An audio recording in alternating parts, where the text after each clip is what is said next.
Smart Bourse vous est présenté par Tikeo Capital.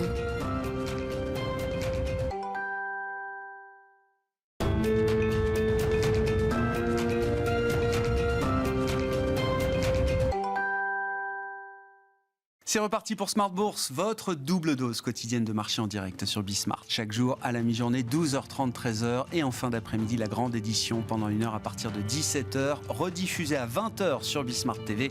Émission que vous retrouvez chaque jour en replay sur bismart.fr et en podcast sur l'ensemble de vos plateformes. Au sommaire de cette édition ce soir, une nouvelle semaine très positive pour les marchés actions européens notamment et même une semaine de record historique pour le CAC 40. Hier, le 16 février 2023, le CAC 40 aura donc battu son précédent record qui datait d'il y a à peine un an, du 5 janvier 2022. 7387 points au compteur pour le nouveau plus haut historique du CAC 40 cash. Un niveau qui est abandonné d'à peine quelques dizaines de points au quasi-terme de cette dernière séance de la semaine, puisqu'on a un très léger repli de 0,25% à ce stade pour le CAC 40 qui aura remonté la pente tout au long de la journée pour atterrir autour des 7350 points. On attendra encore la clôture définitive, mais les enjeux techniques de la journée sont déjà passés puisque le futur CAC février a expiré tout à l'heure à 16h. C'est une journée d'échéance mensuelle. Les trois sorciers de Smart Bourse seront donc avec nous dans quelques instants pour débriefer cette échéance et évoquer la prochaine, celle de mars, partant des niveaux records qui ont donc été atteints pour le CAC 40. Et dans ce contexte de marché toujours aussi spectaculaire, fascinant, le sujet pédagogique du dernier quart d'heure de Smart Bourse, ce sera l'occasion de retrouver les équipes du Café de la Bourse comme une fois par mois, le vendredi à 17h45. Le sujet pédagogique concernera justement la peur de manquer, la peur de rater la hausse, le fameux FOMO, Fear of Missing Out. Est-ce un risque ou une opportunité pour les investisseurs? Comment se dépatouiller dans un marché qui est en plein FOMO? Nous en parlerons avec Clémence Tanguy, responsable éditoriale du Café de la Bourse, qui sera avec nous donc en plateau à partir de 17h45.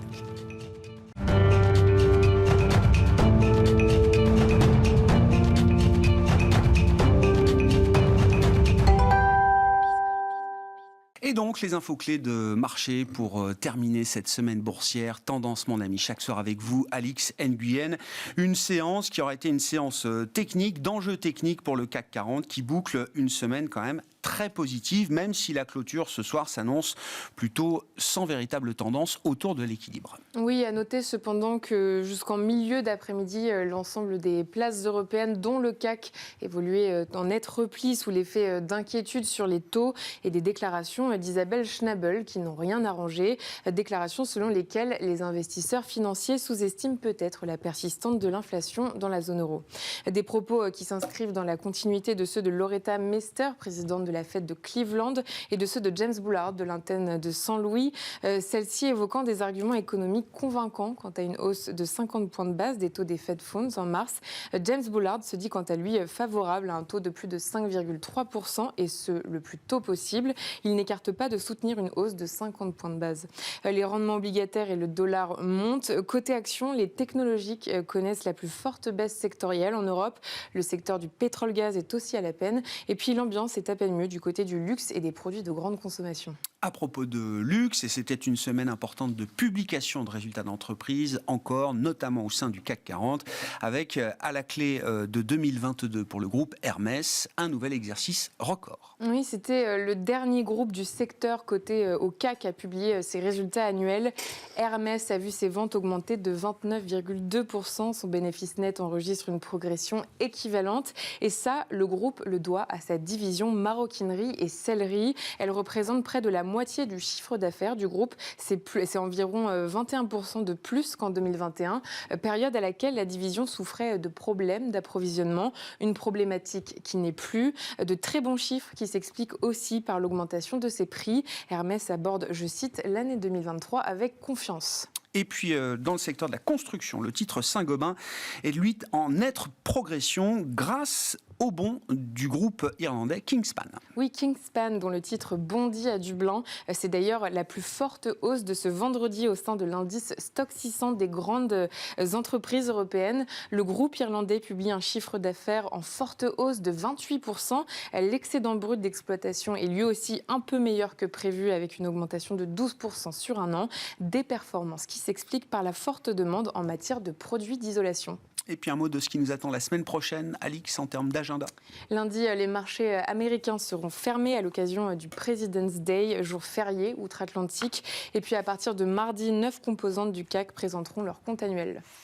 Tendance, mon ami, chaque soir, les infos clés de marché avec Alix Nguyen en direct dans Smart Bourse sur Bismart à 17h.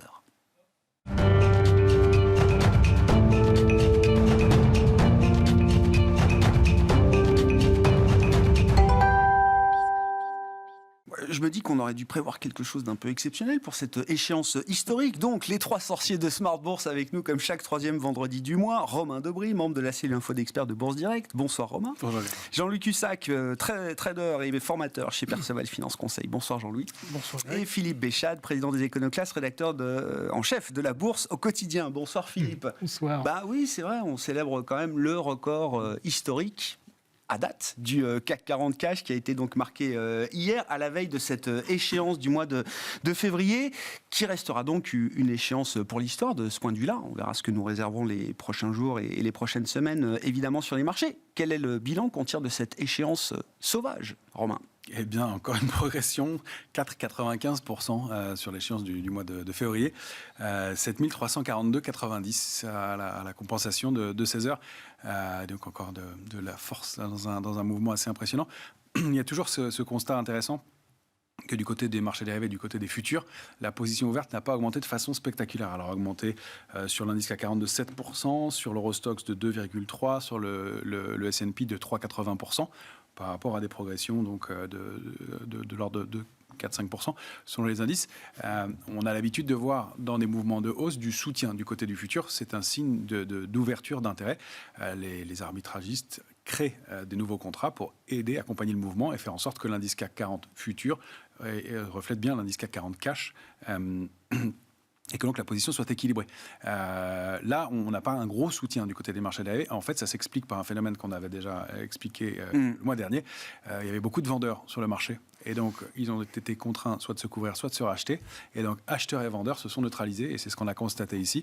Bloomberg l'a annoncé il y a une dizaine de jours. 300 milliards de dollars de rachat de positions short sur les marchés américains. Il y a eu effectivement... et c'est assez inhabituel, des grosses mains du marché qui ont été prises à contre-pied. D'habitude, ce sont eux qui anticipent les mouvements, et là, c'est plutôt l'inverse. Donc, on a un cas de figure assez inédit, et donc, effectivement, un marché qui est assez incroyable, assez surprenant. Mais il ne faut pas y voir un manque d'intérêt. Vous dites c'est simplement une neutralisation des vendeurs, de ceux qui étaient short et de ceux qui sont à l'achat. Bien sûr, on l'avait vu déjà début fin 2018, début 2019, un début de mouvement qui s'était construit de la même façon, avec peu d'intérêt sur le futur, et on se demandait d'où ça venait, et c'était ce mécanisme-là. Le fait d'ouvrir de nouveaux contrats futurs, c'est pour permettre de nourrir un intérêt. Si les acheteurs et les vendeurs réussissent à se contrebalancer, la position verte n'a pas besoin d'augmenter nécessairement beaucoup. Ça veut dire qu'il y a encore du cash disponible, parce que par rapport à avant, on a toujours un déficit de position ouverte par rapport au mois précédent, et notamment au mois de décembre, où on avait clôturé l'échéance avec une nette baisse de nombre de contrats futurs. Donc on n'a pas rattrapé ces niveaux-là du tout. Il y a encore des disponibilités. Donc oui, il y a un phénomène technique. Si on veut aussi, pour un petit détail technique intéressant sur l'indice CAC 40, hier, ce qui s'est produit, il n'y avait pas d'option de vente sur l'échéance du mois de février, donc de put, au-delà de 7225 points sur l'indice CAC 40. Il n'y en avait aucune ouverte. Il n'y avait pas, on a la position ouverte est lisible. Donc le fait de dépasser ce niveau-là à la veille d'une échéance, ça crée un phénomène technique, et c'est l'accélération haussière qu'on a vu se mettre en place sans réel message ou nouvelle. Il y a eu le franchissement d'un niveau technique, et ça a joué sur ce mouvement-là, qui a été invalidé assez rapidement d'ailleurs dans la foulée. Donc il y a aussi, dans la période de 24-48 heures qu'on vit là, des éléments techniques qui jouent, liés à l'échéance des marchés dérivés. Je suis assez curieux de voir comment va se passer le début de semaine prochaine, après ce moment-là qui va être, sinon faussé, en tout cas influencé par des phénomènes d'arbitrage, des phénomènes techniques. Mais on arrive sur l'échéance du mois de février, qui était extrêmement pessimiste et prudente du côté des couvertures dans les portefeuilles, sur l'échéance du mois de mars, avec toujours un niveau de couverture important, un peu moins, mais c'est souvent le cas au début d'une nouvelle échéance. Mars est une échéance importante cette fois-ci, l'intérêt est un peu plus marqué, il y a un peu plus d'options ouvertes sur le mois de mars.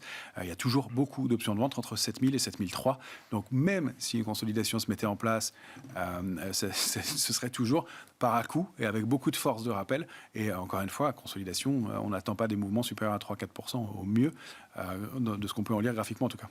Bon, on va réfléchir ensemble à ce qui peut se passer au mois de mars, bien sûr. Votre lecture déjà de la situation, Jean-Louis, c'est vrai qu'il y a ce phénomène un peu de vertige quand on voit quand même la puissance du mouvement sur plusieurs mois, l'intensité qu'il y a eu depuis le début de l'année, notamment sur nos marchés actions européens, particulièrement peut-être d'ailleurs sur le CAC 40. Ça donne un peu le vertige des cimes, qui a un côté un peu... qui peut faire peur. Quand vous regardez justement techniquement la construction de la hausse, tous les indicateurs que vous pouvez suivre, est-ce qu'on est déjà dans quelque chose d'exubérant qui mérite une prudence décuplée, ou est-ce que le mouvement qu'on constate jusqu'à présent est sain, toujours ? Toujours. Oui, non, mais je vérifie. Bon. Toujours. Mais oui, il faut la poser quand même, la question. Non, mais je comprends. Et je le répète chaque jour, je dis, voilà, le marché, d'abord, ne donne aucun signal qui puisse retracer. Ensuite, la volatilité implicite reste toujours entre, au mieux, elle descend à 14, et puis, par exemple, ce matin, elle est remontée à 16,5. Ce soir, elle va être du coup à 15,5 parce que le marché remonte. Donc, il y a zéro complaisance. C'est quoi, on peut parler d'optimisme à ce niveau de volatilité ? On n'est plus dans le pessimisme extrême, j'imagine. Non, justement, c'est pas un optimisme béat, c'est un optimisme méfiant. Ouais. On a des gens qui sont d'ailleurs qui étaient short, il y a eu des phases de rachat de short importants, des hedge funds, etc. Il y a beaucoup de gérants qui, à tort ou à raison, parce que c'est difficile de leur en vouloir. Quand on a mis de l'argent chez eux, c'est évidemment, on a un peu de regret, mais ils ne sont pas suffisamment investis. Donc, évidemment, ça, c'est un support en cas de repli. La normalité, c'est l'excès sur les marchés, de toute façon. Donc, on est dans l'excès, cette fois-ci, peut-être, de la construction de la hausse, peut-être. Mais donc, il n'y a toujours pas de signal. Et puis, à cela... à ce flux quand même d'intérêt, à ces contre-pieds, il y a eu tout de même d'excellentes publications. Et ça, c'est la base, quelque part. À un moment donné, si les publications viennent conforter l'anticipation, que dire d'autre ? Ceux qui n'ont pas suffisamment acheté ont eu tort, et puis voilà, point. Oui, non, mais c'est intéressant, parce que je vous entends assez rarement évoquer les fondamentaux. Non, mais ce que je veux dire, c'est que c'est pas votre façon de faire. C'est pas comme ça que vous opérez sur les marchés. Mais vous regardez les fondamentaux. Non, mais vous les évoquez rarement. Mais là, ça veut dire qu'il n'y a pas, même pour un trader comme vous, tout est aligné. Il n'y a pas de dissonance, il n'y a pas de divergence entre ce qu'on voit du côté des fondamentaux des entreprises et les prix de marché. Alors, c'est vrai que quand je trade, je m'occupe que des éléments techniques. Mais pour me faire un jugement global de la situation, je passe 2 heures par jour tout de même, à plusieurs moments de la journée, à lire tous les commentaires que je peux recevoir des banques, etc.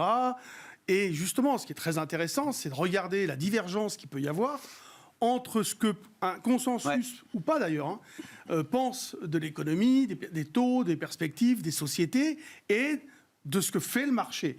Et donc, à un moment donné, quand il y a une divergence, soit il y a un non-confort psychologique. Il y en a qui se trompent, quoi. Il y en a qui se trompent, bien évidemment. Et puis, ça crée un inconfort sur le marché, quelque part. C'est-à-dire que le marché, en même temps, il est comme ça. Il est dans cette divergence.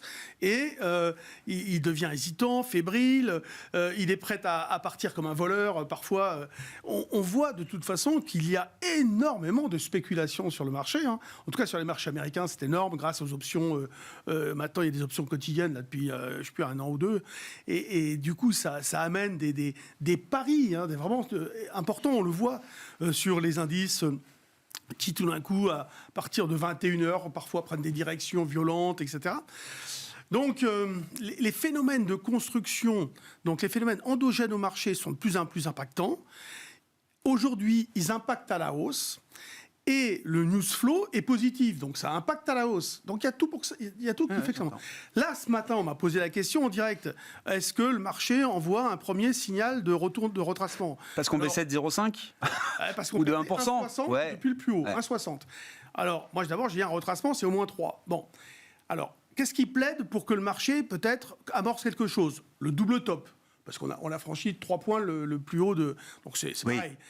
Il y a eu ce qu'on appelle, mais là ça va être infirmé, une bougie, c'est-à-dire une journée avec hier donc un gap à la hausse et ce matin un gap à la baisse. Donc ça pouvait être une annonce de retournement de tendance. Enfin, en tout cas d'un retracement. Et d'un retracement qu'on attend tous vers 6950, par exemple 7000. Mais même à ce moment-là, quand il y a eu cette situation, je regardais les valeurs, on voit par exemple qu'ils sont venus chercher toute la journée des ramassages sur Orange, les Carrefour, tout un tas de valeurs comme ça. On voyait, moi si vous voulez, ce que je fais, c'est que je mets des palmarès en daily et je mets des palmarès par rapport à l'ouverture. Et quand vous avez des différences de prix et que derrière ça ramasse pas, on se dit, bon, il y a un décalage de marché, d'intérêt, mais est-ce qu'il y a une force dans ce mouvement ? Pas forcément. Quand vous voyez que la valeur, depuis l'ouverture, gagne 4%, ça veut dire qu'il y a de l'intérêt, ça ramasse. Et c'est comme ça qu'on arrive à se faire une idée aussi, enfin c'est un faisceau d'indications, où on se dit, tiens, ils sont là, ils ramassent, il y a de l'intérêt, il y a une véritable conviction à vouloir venir chercher la valeur. Intéressant parce que vous citez l'exemple d'Orange et de Carrefour, qui sont quand même vraiment typiquement les valeurs qui n'intéressaient personne pendant des années, et c'est les valeurs qu'on ramasse aujourd'hui. Ah ben là, depuis 2 jours, on l'a vu, 3 jours. Et d'autres. Ouais. Et d'autres. Bon, bilan de cette échéance pour vous, Philippe, est-ce que c'était une bonne échéance pour les algos ? Excellent. Je reprends l'image de Jean-Louis. On est dans une construction. Alors il y a 2 façons de construire. Soit c'est la psychologie humaine, et on a des successions de vagues avec des hauts toujours plus hauts, des bas toujours plus bas. On a de temps en temps une réaction à des statistiques bonnes ou mauvaises. Bon là, statistiques bonnes, statistiques mauvaises, ça monte quand même. Voilà. Donc il n'y a pas de construction à partir, je veux dire, d'une succession d'impulsions, de peur et d'avidité, reflétant une psychologie humaine. Donc on est vraiment dans une construction. Ça, c'est tout à fait vrai. Donc une construction, c'est quelque chose qu'on a programmé à l'avance. Des fois, les constructions sont complexes. Si on veut construire un truc sur 4 ou 5 mois, j'imagine qu'il faut avoir des plans solidement établis. Il faut que la partition soit bien rédigée, bien exécutée. On est là, on termine notre 5e échéance dans le vert, échéance boursière. 20e semaine de hausse. Et un peu plus de 30% gagné pour le CAC 40 depuis le 29 septembre. Bon, on a déjà gagné 30% en 4 ou 5 mois. Oui, c'est arrivé rarement et souvent après des corrections terribles. Oui, ça n'intervient pas à un moment non plus qui a été... c'est pas comme si l'année 2022 n'avait pas été une année particulière. Voilà. Alors je me suis dit, regardons si par le passé... on a des cas de figures similaires qui peuvent nous apporter un enseignement. Donc j'aime bien faire un petit peu d'histoire. Et donc je me suis dit, alors est-ce que déjà on a vu des marchés gagner 30% quand les taux, durant ce laps de 4 mois, non de 5, est-ce qu'on a déjà vu 30% de hausse sur un indice, ou 25% sur le Dow Jones, quand les taux prenaient 200 points ? Non. On a déjà vu des hausses de 12-13% sur 4 ou 5 mois, avec des taux qui montaient de 25 points à chaque réunion de la Fed. Donc on arrivait sur 5 mois à avoir plus 100 points. Bon, là, on est à 200, le double. On est avec une variation positive du double de celle qu'on n'a jamais observée sur les 50 dernières années quand la Fed monte les taux. La hausse des taux, c'est bon pour les actions. Non, mais là c'est... alors, je me dis, peut-être que c'est bon pour les actions.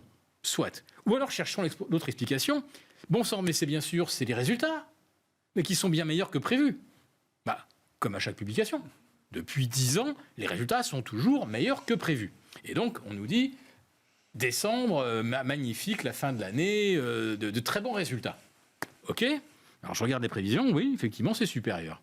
Puis après ça, je compare à 4e trimestre 2021, et là, sur le marché US, moins 29. Oui.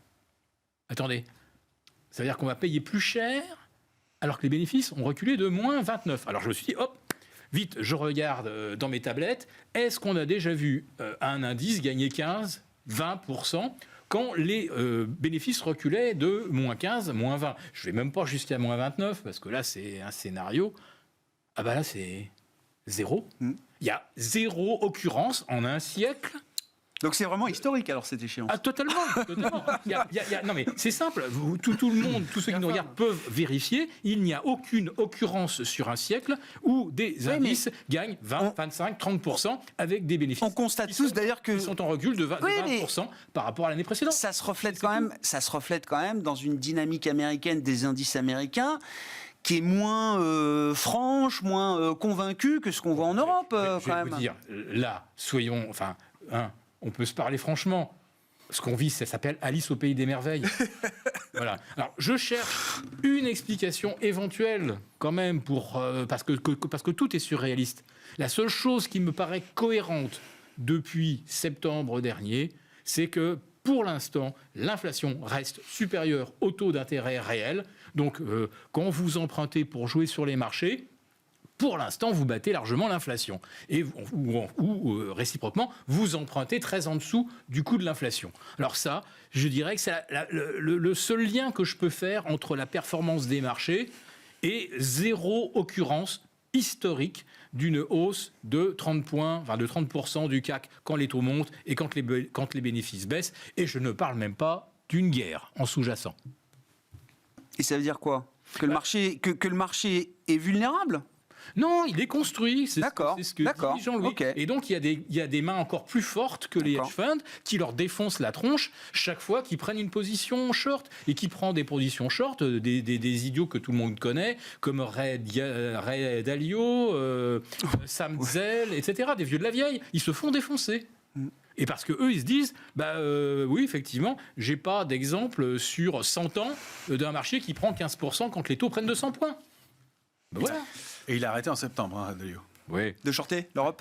Ouais. Dalio, il sort. Bon, après, je sais pas, les valos, nous, c'est ce qu'on a expliqué aussi cette semaine. Alors, ça nous ramène aux ratios fondamentaux de PE, forward, etc. Mais le CAC, le record du CAC 2022 à 7384 par rapport au record du CAC 2023, 7387, pour le même prix, c'est moins cher. C'est-à-dire que le CAC aujourd'hui, pour le même prix, est moins cher que le CAC de 2022 au même prix. Globalement, oui. Si vous retirez Total, vous changez complètement la perspective. Ouais, d'accord, mais on retire tout, quoi. C'est l'oignon, on épluche tout. On enlève l'oil and gas, les banques, les secteurs qui... Là, en l'occurrence, Total, des gains ça compte, Total. C'est sur des gains sur le raffinage et sur les marges et tout ce qu'on veut. Mais enfin, n'empêche que la hausse du pétrole, ça a pénalisé tout le reste. Qu'est-ce qui peut se passer effectivement maintenant du coup, Romain ? Comment on réfléchit à la suite, sachant qu'on est sur des niveaux historiquement élevés pour le CAC 40 notamment. Déjà, est-ce que ça veut dire, est-ce qu'on a encore des cibles au-dessus de nous, ou est-ce qu'il faut même oublier la logique d'objectifs, de cibles ? Comment on travaille là à partir de ce niveau-là ? D'une façon générale, déjà, le principe de l'analyse graphique, c'est que la tendance a vocation à se poursuivre, sauf quand elle se retourne une fois, mais c'est pas la règle. Donc pour l'instant, on n'a pas de signaux d'invalidation. Le marché est construit entièrement d'accord avec ce qui se passe sur certaines valeurs qui étaient en retard. Dassault Systèmes, elle est sortie d'une zone de consolidation. Elle a accéléré de 5% le jour de sa publication. Elle consolide un peu, mais ça ouvre la voie à une progression complémentaire. Le grand, pareil. Je parle de celles qui récemment ont progressé et qui étaient en retard. Il y en a pas mal. Donc il y a des choses qui s'ouvrent. Airbus, l'idée, elle vient de repartir cette semaine sur Fond News. Il y a donc un ensemble de valeurs qui prennent le relais et on cherche. On voit aussi ces phénomènes de contre-pied systématiques et mécaniques qui sont intéressants à regarder. Kering, quand elle publie, c'était -5. Et c'est même un gag, c'est que dans la salle des marchés, j'arrive et donc on me dit oui, Kering, je demande si Kering a publié. On m'a dit oui, -5 à l'ouverture. Je fais bon, je regarde l'écran, elle était à 0. Et donc en fait, le temps d'annoncer un -5, elle avait déjà pris 5%. Et elle finit à +5 ce jour-là. Alors il y a de l'algo, c'est sûr. Il y a quoi ? Il y a des opérateurs en retard qui ramassent, qui trouvent des points d'entrée sur des titres qui ont peut-être moins payé que le reste.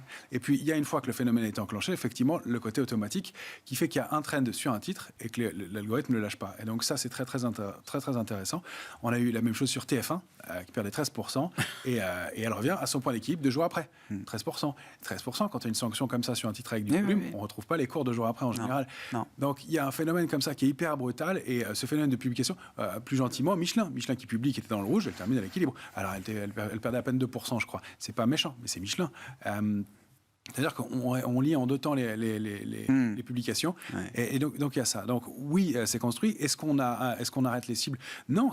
Alors déjà, si on regarde les indices américains, c'est pas le même comportement. Eux, ils ont accéléré violemment et ils sont entrés en consolidation. Ils ont été chercher les premières cibles et consolident. Si on prend le Nasdaq, il a dépassé 12 165 points. On visait comme première cible 12 885, 12 865, 12 880.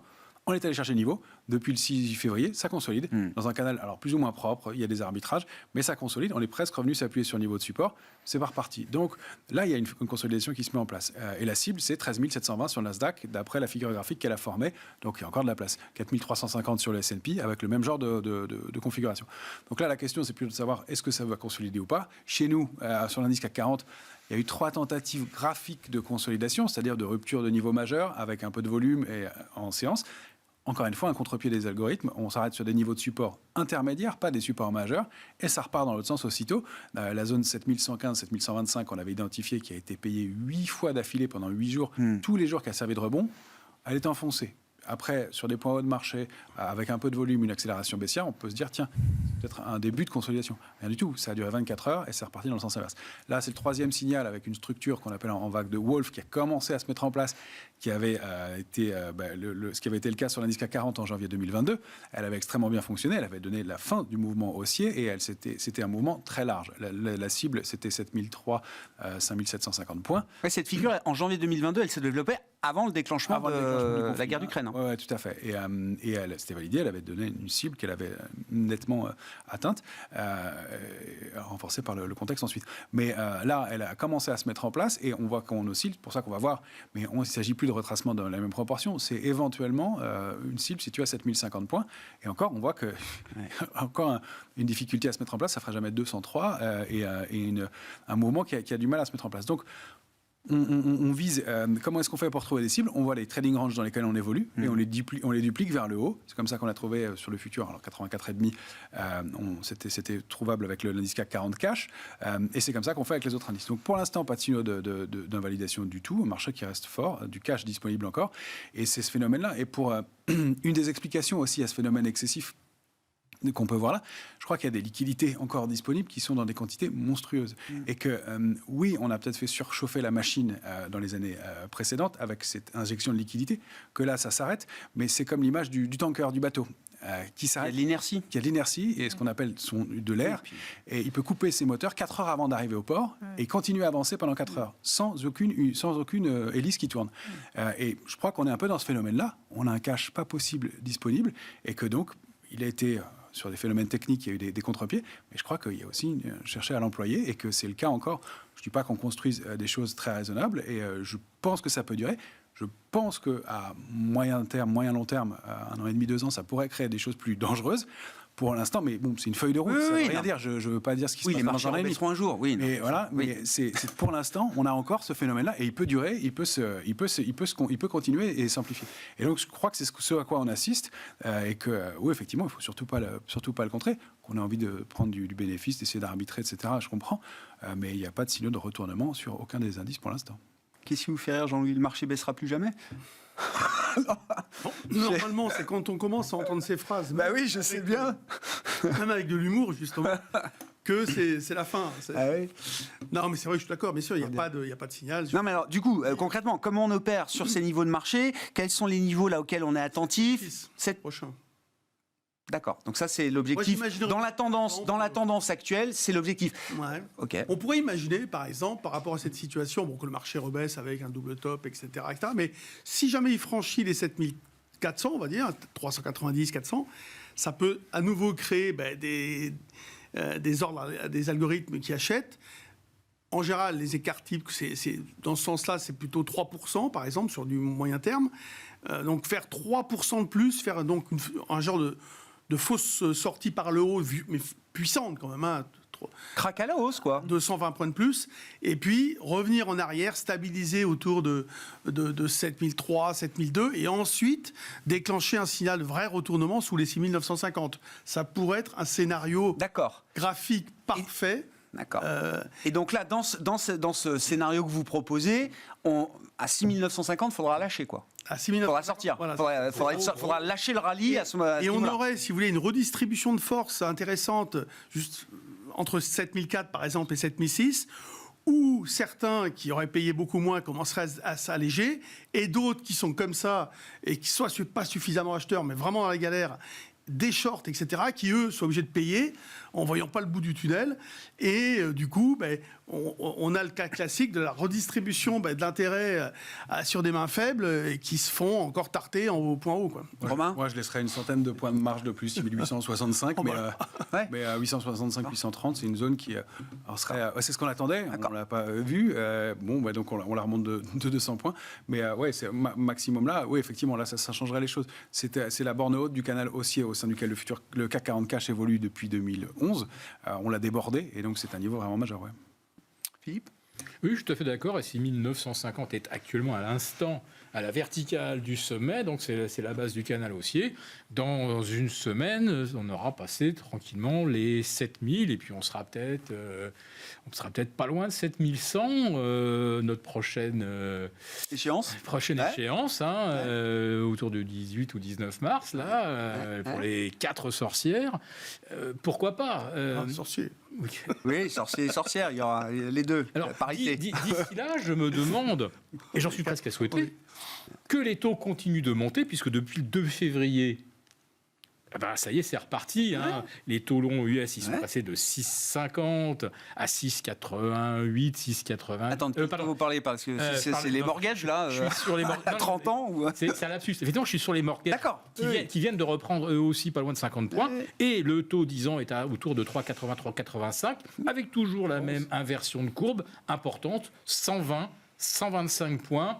Le 6 mois qui est à 5,01, 5,02. Voilà. Et c'était 30 points de moins le 17 janvier dernier. C'est recalé là-dessus. Donc, quelque part, plus les taux montent, plus ça monte. J'ai regardé le nombre de séances où les taux ont progressé, le nombre de séances où le CAC a progressé, c'est merveilleux. C'est magnifique. Et puis on peut rajouter les cryptos, le Bitcoin. Plus les taux montent, plus les actions montent, plus les cryptos montent. C'est vrai qu'on revoit, non mais il faut le dire, on revoit quand même quelques poches, moi ce que j'appelle les tulipes là, qui se redressent. C'est-à-dire qu'on voit quand même dans le Nasdaq de la tech non rentable qui rebondit, les cryptos, les ETF ARK de Cathy Wood, etc., qui sont tous des petits indicateurs. Oui, voilà, Tesla, etc., Meta qui double en 3 mois, etc. Oui. Là, on est en train. Mais à côté de ça, il y a Orange, Carrefour, les banques, l'automobile, Atos. Il a fallu qu'on mette la fourche au creux des reins pour que d'un seul coup les gens se mettent à acheter du Casino. Aujourd'hui, on était à plus 6, plus 7, du Carrefour, etc. Donc, on voit bien que spontanément, ça n'a pas été les dossiers sur lesquels on s'est précipité. Bon, Orange, il y a une news. On est d'accord. Oui, puis c'est peut-être pas la même, pas la même qualité de dossier que Casino. On voit bien que d'un seul coup, il y a des choses qui se déclenchent. Et là, vous l'avez observé, effectivement, quand l'algo voit d'un seul coup une différence de volate, pouf, c'est parti. Et je ne sais pas si vraiment derrière, il y a une vraie idée fondamentale dans cet investissement, ou plutôt ce suivi et cette tentative de coller systématiquement au benchmark. Mais on remarque quand même que les comportements de marché qui ne sont pas forcément, des comportements psychologiques, c'est la reproduction de comportements psychologiques anciens qui sont gravés dans la mémoire ou la construction des algos, qui fait qu'on voit des choses se reconstituer de la même façon qu'à des époques où le marché était un petit peu exalté, euphorique, etc., exubérant, pour reprendre une expression des banques centrales. Mais là, tout se fait finalement sans qu'il y ait d'intervention humaine ou quasiment. Si on va au-delà des algos, effectivement, le phénomène le CAC, le record du CAC en 2022, il se fait avec des taux qui sont à 0. Là, pour le même prix, encore une fois, pour le même record, on a des taux qui sont à 3% en Europe. Et la croissance passe de 5 à 0,5. Oui. Voilà. Oui, sachant qu'il y a encore 6 mois, on imaginait que la croissance allait être -2 en zone euro. Donc, oui, mais c'est toujours le même. Oui, je suis d'accord. C'est moins pire que prévu. Mais ce que je veux dire, c'est que c'est pas les mêmes qui ont fait le record 2023 du CAC que ceux qui ont fait le record du CAC en 2022, j'imagine. Cette hausse des taux, je constate qu'elle profite à certains secteurs et à certaines entreprises. Arc Capital a culminé. Oui, en alors novembre ça, je suis ou décembre d'accord. 2021, C'est voilà. le contre-exemple. Mais à côté de ça, oui, comme le Nasdaq, oui, bien sûr, novembre 2021. Parce que le CAC a pris 30%, alors que le Nasdaq n'a pris que 20%. En fait, c'est ça le. Oui. Ouais, bien sûr. Bah oui. C'est ce qu'on. Mais même, même depuis mars 2020, le CAC surperforme le Nasdaq. C'est ce qu'on indiquait, ce qu'on pressentait. Il y a effectivement un changement de cycle probablement qui se met en place et que les stars des 10 dernières années seront probablement pas les stars pour les années à venir. On voit les titres qui tiennent extrêmement bien. J'ai un peu la même liste à chaque semaine, à chaque échéance, mais c'est parce qu'elle fonctionne toujours bien. Michelin, Schneider. Il y a Vallourec aussi, qui a un très beau parcours, qui est en train de sortir d'une structure de consolidation de très long terme, de 2018. Elle s'attaque à ces bornes-là. Pour les plus petites valeurs, il y a, alors, pas en retard, mais Beneteau, qui attaque des niveaux de résistance majeurs aussi. Renault, qui prend, je ne veux pas dire de bêtises, mais plus de 35% depuis le début de l'année. Oui, c'est possible. Il y a la moitié du CAC qui prend entre 15 et 40% depuis le début de l'année. Voilà, donc, que nous, pour laquelle on a allégé après 25% depuis le début de l'année, en se disant on essaiera de retrouver un point d'entrée. Elle a perdu 5% entre-temps, en 2 jours, et on n'a jamais pu rentrer. L'exemple de ce qu'il ne faut pas faire. Ouais. Non, mais je dis ça en plaisantant, il fallait le faire. Enfin, on arbitre des portefeuilles, et il y a un moment où on atteint des niveaux de résistance, ce sont nos cibles, et c'est notre modèle. Ça, c'est on la le fait comme ça. discipline du processus. C'est exactement. Donc, voilà, il y a des valeurs comme Danone qui repartent aussi. Donc, il y a effectivement un roulement qui se met en place. C'est très difficile de trouver une logique sectorielle aussi. Habituellement, on avait ça. On avait des secteurs qui performaient plus que d'autres. Là, il y en a 2 qui sont nettement surperformants. C'est l'automobile et la banque. En dehors de ça, on peut surveiller effectivement les télécoms. Il y a un phénomène de quelques heures qui est en train de frémir. Mais bon, les télécoms, on a souvent annoncé la possible surperformance des télécoms. Et ça ne s'est jamais avéré. Non. En tout cas, depuis que je suis les marchés. Donc, mais sinon, sorti là, il n'y a pas de cette logique. Donc, il y a effectivement des titres individuellement qui reviennent, mais ce ne sont pas les valeurs les plus fortes précédentes. Et donc, je pense que cet arbitrage-là, oui, il va être intéressant à surveiller. Du côté des semi-conducteurs, par exemple, STM elle a très bien publié, elle a très bien performé. J'entends dire qu'il y a beaucoup de semi-conducteurs disponibles sur le marché maintenant. Donc, la surprise qui a été créée à ce trimestre, je ne suis pas sûr qu'elle soit reproductible au trimestre suivant. Donc, c'est peut-être pas elle qui va tirer son épingle du jeu. En revanche, on voit des Forestia, des Valeo, qui, elles, commencent à sortir de zones de congestion importantes. Elles vont être indispensables dans la transition énergétique. On va avoir besoin d'elles dans l'automobile, on va avoir besoin d'elles partout. Donc, Schneider, de la même façon. Donc ça, je pense que c'est des choses qui peuvent être plus pérennes, qui peuvent durer plus longtemps que ce rattrapage. C'est intéressant. On a l'impression d'avoir des marchés quand même qui sont beaucoup moins mono-factoriels, centrés sur quelques valeurs, les GAFAM et les calls, etc. Je veux dire, la rotation est beaucoup plus large, la participation semble beaucoup plus large. Le luxe a très bien performé. Oui, encore bien une sûr. Fois, voilà. Je suis pas sûr qu'il puisse continuer à avoir la même trajectoire de performance qu'il a eu. Alors que, encore une fois, je reviens même, mais Schneider, Michelin, je pense qu'il y a encore largement de la place pour. Mais ça nous raconte des histoires très différentes aussi, je trouve, sur le plan économique, fondamental, cyclique. Non. Mais que ce sera peut-être pas les plus fortes. LVMH a pris 20% depuis le début de l'année, elle pèse 13% du CAC, ça fait 2,60 de perf pour le CAC. Déjà rien qu'à LVMH toute seule. Oui, ça explique une bonne partie de la surperf du CAC par rapport à d'autres indices en Europe. Bien sûr. Et les bancaires, c'est comme ça. BNP a pris 22%, etc.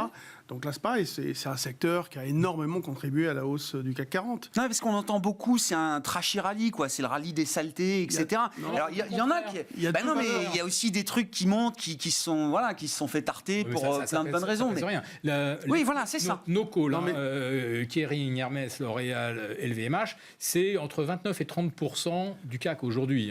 29-30. Vous rachetez Pernod Ricard, vous rachetez Essilor, Luxottica, on arrive. On arrive à moins. En pondération, moins, mais là, tu as 2 valeurs intéressantes qui sont en baisse. Les 2 seules valeurs, c'est Total et Sanofi. Et ce sont 2 grosses pondérations, quand même. Donc, à la limite, on peut se dire, tiens, mais il y a encore du relais avec des valeurs comme celle-ci. Bon, c'est vrai que Sanofi, elle ne fait pas rêver. Total, elle est très liée au pétrole. Il y a eu un parcours déjà, quand même, aussi. Oui, et puis le pétrole a baissé là, ces derniers jours, et donc elle est un peu dans le négatif, de pas beaucoup, moins 0,3. Donc, ne peut pas dire que ce soit une forte baisse, mais ce sont les deux seuls dans le rouge. Donc, mais ce qui est intéressant, c'est de voir que donc, même les petites capis, prenons Bouygues, qui est, je crois, la plus petite, Bouygues, elle a été dégradée, c'était quand ? C'était au mois de novembre l'année dernière, elle a perdu 10%, et depuis, elle remonte sans arrêt, et là, elle est sortie par le haut de ce... Alors, elle n'a pas encore atteint le dernier plus haut de l'année dernière, mais elle est repassée au-dessus de 31, etc., 32, et donc là, c'était intéressant de voir que des petites valeurs sont ramassées. C'est-à-dire qu'en effet, il y a beaucoup d'arbitrage, en effet, il y a beaucoup de gestion indicielle, il y a beaucoup de... Mais il y a aussi... on va quand même chercher une valeur qui est en retard, qui offre un bon rendement, pour lesquels les insiders sont quand même confiants, parce qu'on a vu que la famille Bouygues avait racheté des propres titres, ça on le voit dans les publications AMF. Donc tout ça, ça donne confiance. C'est pas une petite valeur, hein. Enfin non, mais vous me dites c'est des petites valeurs. C'est la plus petite valeur du CAC. Oui, d'accord, voilà. C'est pas une small cap non plus. Hein. Ah non. Non, mais je veux pas qu'il y ait de confusion dans l'esprit. Tout le monde des gens. Et vous parliez de Total, au moment de la publication, elle a perdu 3%, c'était réglé dans les heures qui suivent. Elle est revenue et ça a été un point d'entrée, tout le monde immédiatement pour le marché, et elle a fait de nouveaux tops dans la foulée. Donc elle monte moins vite parce qu'effectivement elle a beaucoup progressé, mais le moindre repli, c'est une opportunité. Ouais, même TF1 par exemple, elle valait 6 et quelques, elle est montée à 7,60, là, 7,50, 7,60. Donc elle a pris quoi, 1 euro, vous vous rendez compte, c'est presque 20% aussi. Donc il y a plein de petites valeurs, avec les valeurs à rendement, elles ont été bien ramassées ces derniers temps. Hein. Oui, ça peut être une attitude un peu plus défensive. Après, on est dans une situation où il y a une création de richesse extrêmement importante. Donc, on est dans un peu un sentiment de toute puissance, quand même, quelque part. Il y a un appétit pour le risque qui a évidemment énormément progressé dans la mesure où cette richesse, elle rend les gens forts. Et le marché, c'est pour ça que moi, je pense que le marché ne peut pas être amené à baisser fortement, rapidement. Quoi. Donc, je comprends. C'est pour ça que tout ça, ça s'est fait quand même dans une méfiance, avec pas de complaisance, et donc on ne voit pas de signaux de baisse. Alors, l'exubérance, si on ne la lit pas, quand on écoute les gérants qui défilent, on voit bien que, on va dire, c'est un petit peu les innocents les moins pleins. Franchement, cette année, une guerre, des taux qui montent, on s'en tire pas si mal. Là où il y a la vraie exubérance, c'est au niveau de la consommation des ménages américains, qui se fait maintenant alors très très largement à crédit, et on va atteindre ce chiffre mythique des 1000 milliards d'encours sur les cartes de crédit. Et je rappelle que l'essentiel de cet argent, qui est en fait au-delà de la facilité de caisse, c'est de l'argent qui est facturé à 15, 16, 17%. C'est juste énorme. Les gens sont en train de se faire défoncer littéralement. Mais j'ai l'impression que là, effectivement, on s'est fait droguer à la liquidité par les chèques fédéraux. Les gens, ils ont pris l'habitude d'acheter le dernier iPhone, la plus grande téloche, etc. Et là, mais ils en achètent quoi, 3 par mois parce que les Américains ont vraiment du mal à décrocher. À ne pas consommer, oui, ça je vous confirme. Ils sont accros à la conso, et j'ai l'impression là par contre de revoir exactement les mêmes ressorts psychologiques que les subprimes, où là les gens se disaient tiens, on peut tous acheter de l'immobilier, voilà, on a une... Le niveau des ventes au détail aux États-Unis après le chiffre de janvier qui est un rebond de 3% est à un top historique.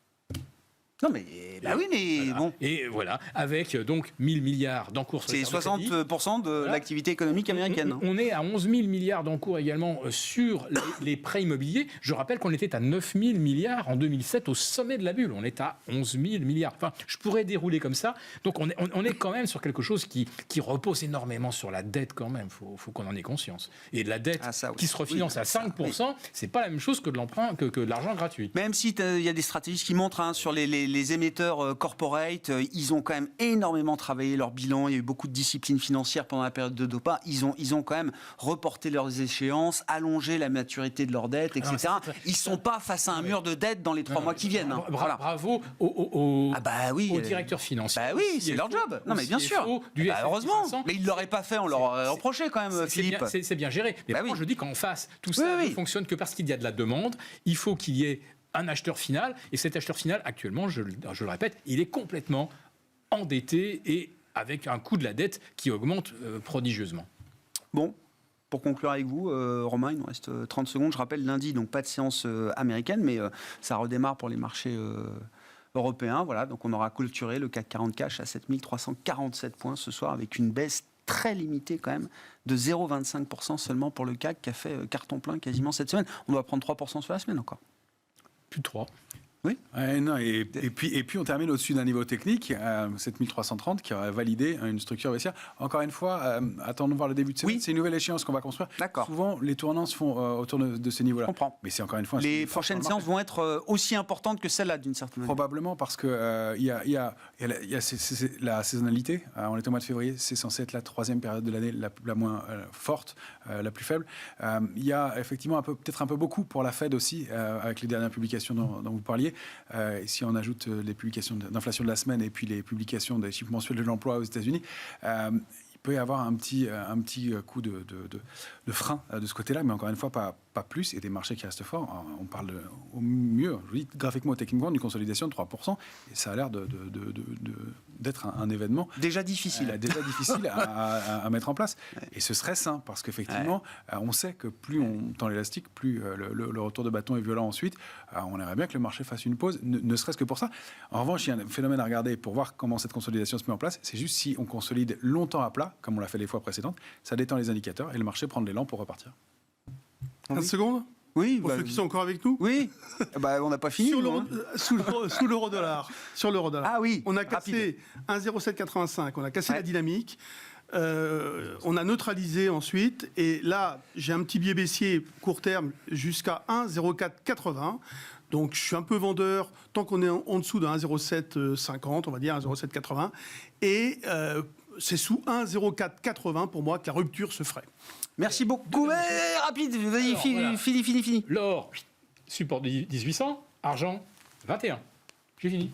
Rendez-vous le 17 mars, messieurs, pour la prochaine échéance. Ce sera la Saint-Patrick et on aura franchi à nouveau toute une série de réunions de banques centrales qui viendront animer les prochaines semaines. Les 3 sorciers de Smart Bourse étaient avec nous en plateau ce soir.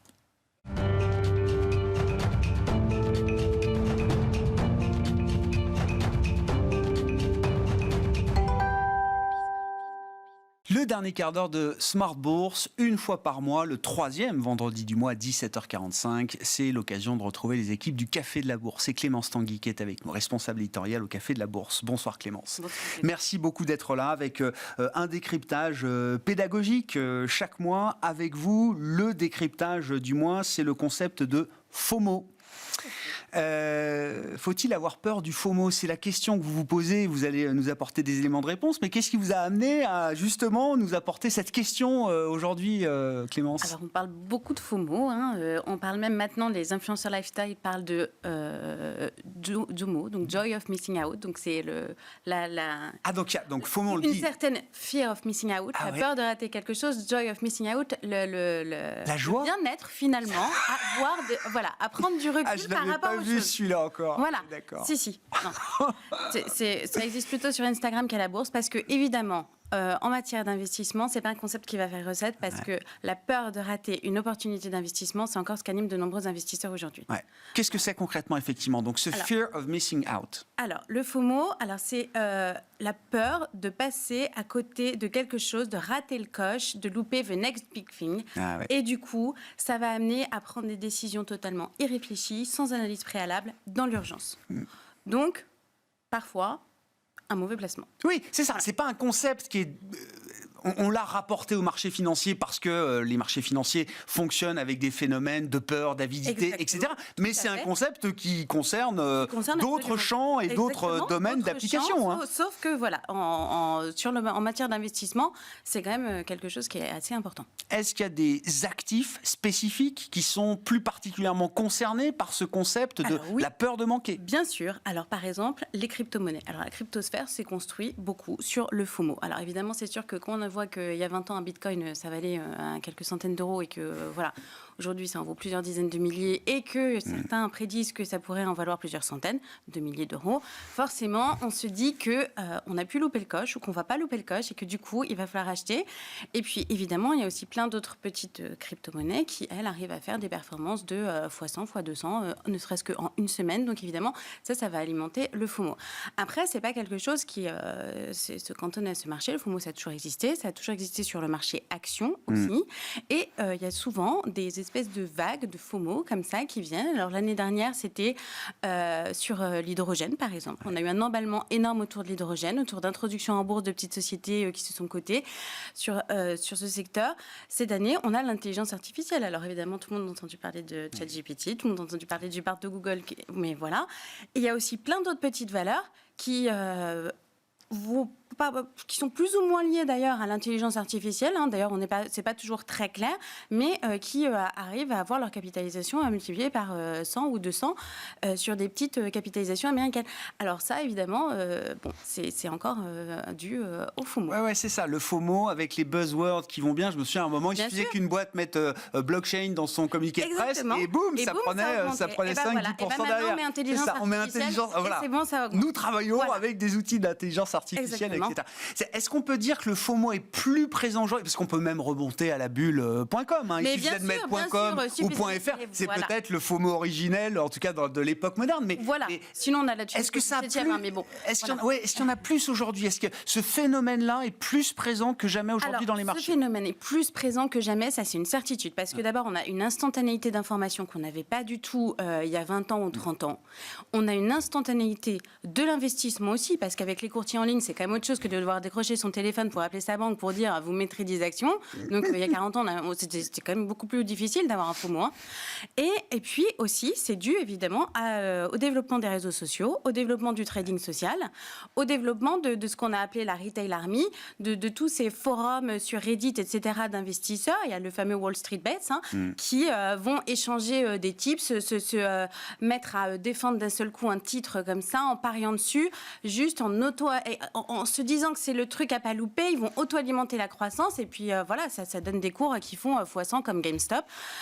Et puis il y en a eu d'autres, il y a eu BlackBerry, il y a eu, alors on les appelle les mêmes stocks, alors ça clairement c'est quelque chose qui est alimenté par le FOMO. Ce qui est fascinant, c'est que derrière ce FOMO, certaines entreprises ont retrouvé vie, c'est-à-dire des boîtes au bord de la faillite GameStop, AMC, ont retrouvé tellement de capital à disposition grâce à ces armées de particuliers qu'elles ont pu réenvisager un avenir qu'elles n'avaient plus. Exactement. C'est ça qui est incroyable. Donc, ça quels sont les risques quand même liés à cette peur de rater ? Il y a des risques qui sont énormes, parce qu'évidemment un FOMO, c'est un bull run énorme qui va mener vraisemblablement, il y a de fortes chances à une bulle, parce qu'à un moment quand des actifs se jettent sur un titre juste par peur de louper une opportunité sans se baser sur les fondamentaux, ça s'appelle de la spéculation, et quand il y a plein de gens qui spéculent sur un titre, ça mène à une bulle. Alors évidemment, il faut être sorti avant que ça éclate.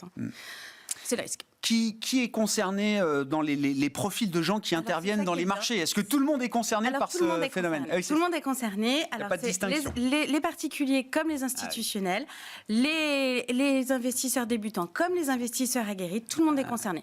Mais enfin, ça dépend, parce que si vous êtes un investisseur, mon père de famille, qui a acheté 3 actions par an en disant je prends le moins risqué, bon là, il n'y a pas peu de chance. Mais si vous voulez faire des gains conséquents, rapides, là, vous êtes concerné. Donc par exemple, les gérants de hedge funds, eux, ils sont concernés par le FOMO. Mais ils peuvent aussi être prescripteurs de valeurs qui vont faire l'objet d'un FOMO. Par exemple, Cathie Wood avec son ARK Invest, elle a fait exploser Bitcoin, Tesla, Shopify. Enfin, elle c'est un peu la reine du FOMO. Ouais. Voilà. La reine du FOMO. Quels sont les aspects positifs ? Alors, on disait pour les entreprises. Mais oui, parce qu'on voit toujours. Alors, pour être honnête, c'est jamais manichéen. J'ai demandé à ChatGPT de me dire s'il fallait avoir peur du FOMO. Alors pour lui, il n'y a aucun point positif. Donc faut voir donc un peu. Je comprends. Voilà. On a compris qu'il était faillible aussi. Il est très faillible. Donc mais parce qu'il y en a des points positifs. Alors d'abord, ça va vous donner l'envie d'investir et vous allez vous dire maintenant il va falloir que je m'y mette. Alors c'est pas une bonne idée si le CAC 40 est au plus haut que vous vous dites je vide mon fonds d'urgence, je mets tout, j'y vais. Non, ça c'est pas une bonne idée. Non. Mais si le CAC 40 est au plus haut et que vous vous dites non mais je peux pas passer une opportunité pareille, il faut que j'investisse en bourse et que vous prenez vos liquidités, que vous ouvrez une assurance vie ou un PEA et que vous vous dites maintenant c'est parti, tous les mois je mets 150 € sur la bourse, et ça aura servi à quelque chose. Le FOMO c'est pas forcément une mauvaise chose. En plus, les valeurs qui font l'objet de FOMO peuvent être hyper intéressantes. Et si elles ne sont pas intéressantes, le secteur auquel elles appartiennent peuvent être intéressantes. Parce que pourquoi d'un seul coup il y a cet emballement ? C'est pas anodin. Ça veut dire qu'elles sont disruptrices, qu'elles vont révolutionner un marché, qu'elles apportent quelque chose. Voilà. Et puis en plus, troisième chose, ça peut rentrer dans une stratégie momentum. Le momentum, c'est on achète les valeurs qui ont le plus performé ces derniers mois. Alors les valeurs de FOMO, généralement, elles ont tendance à surperformer pendant un moment, certes, mais elles surperforment pendant un moment. Et du coup, les gens qui ont une stratégie momentum, sommes vont acheter les mêmes bien valeurs sûr. que des gens qui sont victimes de FOMO et qui vont acheter un titre. Sauf que eux, ils vont le faire quand même de manière plus réfléchie, rationnelle, raisonnée, parce que the trend is your friend, c'est bien, mais ils savent aussi qu'il y a des limites, qu'il peut y avoir des conséquences, qu'il y a des risques. Comment on fait justement là quand on essaye de baser sa stratégie sur le suivi de tendance effectivement et donc d'aller capter là où il y a le plus de Bien sûr, FOMO mais c'est- sans se faire Voilà. prendre à son tour par la peur de manquer. Exactement, eh ben, c'est possible, hein. C'est quand même possible. Ah Alors ouais. d'abord, on prend du recul et on essaie de retarder un peu son investissement, il y a pas Respirer un bon coup. Il n'y a pas Ouais, c'est ça. d'urgence. Ouais, En fait. ouais. Il n'y a pas d'urgence, même si on veut vous faire croire qu'il y a une urgence parce qu'il y a une IPO, parce que le fonds est à souscription limitée, etc. Non, d'abord, en bourse, il y aura toujours des opportunités, ça, il faut le savoir.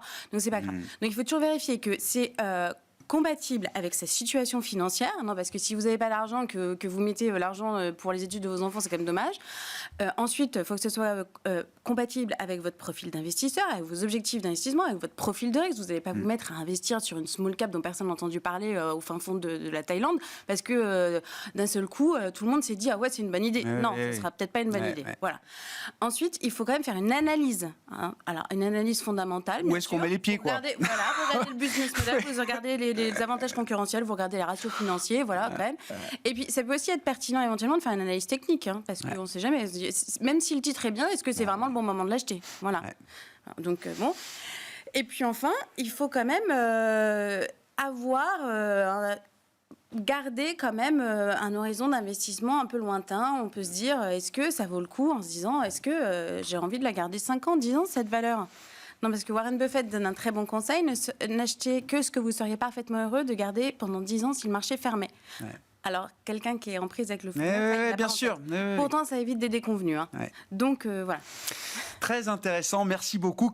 Et tout ça a beaucoup attrait à la psychologie, aux émotions. Et évidemment, c'est une dimension clé dans l'investissement qui soit actif, très actif, ou même pour un investissement de moyen-long terme. Contrôle, maîtrise des émotions si vous voulez vous lancer dans des stratégies FOMO. Merci beaucoup Clémence. Clémence Tanguy qui était avec nous, responsable éditoriale du Café de la Bourse, le Café de la Bourse qu'on retrouve une fois par mois, le 3e vendredi du mois à 17h45 dans le dernier quart d'heure de Smart Bourse. Voilà pour cette émission. Bon week-end, on se retrouve lundi à 12h30 pour une nouvelle émission en direct.